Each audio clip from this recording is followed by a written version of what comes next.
ఎందుకంటే మూడో వ్యక్తికి చాలాసార్లు గొడవ ఎంటర్టైన్మెంట్ కావాలి కదా. మనం మాట్లాడుకుంటే సమస్య పరిష్కారం అవుతుంది అనుకున్నప్పుడు మూడో వ్యక్తిపై ఆధారపడకండి. ఈ వీడియోని స్కిప్ చేయకుండా చివరి వరకు చూడండి. మూడో వ్యక్తి ప్రతి గొడవలో మనం ఏం చేస్తామంటే ఇద్దరి మధ్యలో గొడవ వచ్చినప్పుడు మూడో వ్యక్తి మీద డిపెండ్ అవుతాం. ఆ మూడో వ్యక్తి వచ్చి మన సమస్య పరిష్కారం చేస్తాడని, ఆ మూడో వ్యక్తి వచ్చి మనల్ని అందరినీ అద్భుతం చేసేస్తాడని ఆశిస్తాం. కానీ చాలాసార్లు అంటే 100కి 99 సార్లు గొడవ పెంచేది ఆ మూడో వ్యక్తే. అది తల్లిదండ్రుల మధ్యలో అవనివ్వండి, తండ్రి కొడుకుల మధ్యలో అవనివ్వండి, భార్యాభర్తల మధ్యలో అవనివ్వండి, అన్నదమ్ముల మధ్యలో అవనివ్వండి. మూడో వ్యక్తి వచ్చి చేసే పనుల వల్ల చాలా నష్టపోతారు.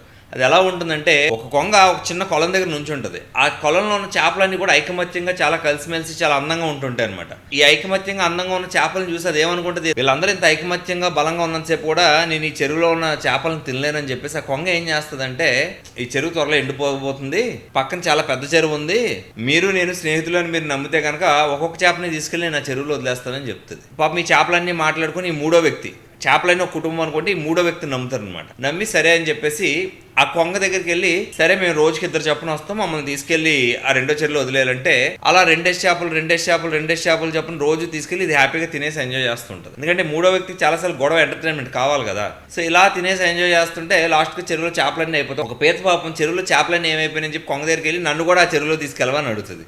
కొంగకు కూడా మరి ఆహారం అయిపోయి ఇంకా మరి ఏదో కావాలి కదా, పీతను కూడా దాన్ని ముక్కుతో పట్టుకొని వేరే చెరువులో తీసుకెళ్తాని చెప్పి ఎగిరి తీసుకెళ్తుంది. అది ఎక్కడైతే దింపబోతుందో అక్కడ కింద చూస్తే చచ్చిపోయిన చేపలు ఎముకలు కనబడతాయి. అప్పుడు పీతకు అర్థమవుతుంది అనమాట, ఏమని ఈ కొంగ ఇప్పుడు దాకా తీసుకెళ్లిన చేపలు అన్నిటిని కూడా వేరే చెరువులో వెళ్ళి చంపి తినేసిందని అర్థమయ్యి, పీత చేతులు చాలా పొడుకుంటాయి కదా మనకి, ఆ చేతులతో దాన్ని మెడ పట్టుకొని గట్టిగా నొక్కేసి కొంగని చంపేస్తాం. అక్కడ నుంచి అది ఏదోలో బతికి బయటపడుతుంది. ఈ కథ చెప్పే నీతి ఏంటంటే, మన కుటుంబం బాగున్నప్పుడు, మనలో ఐకమత్యం ఉన్నప్పుడు, మనం మాట్లాడుకుంటే సమస్య పరిష్కారం అవుతుంది అనుకున్నప్పుడు మూడో వ్యక్తిపై ఆధారపడకండి.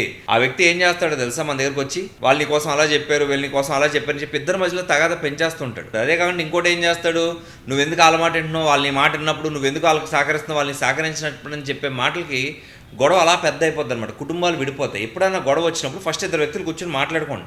ఇద్దరు వ్యక్తులు కూర్చొని మాట్లాడుకున్నప్పుడు రైట్ పర్సన్ ఎవరో రాంగ్ పర్సన్ ఎవరో ఇద్దరు వ్యక్తులకి క్లారిటీ ఉంటుంది.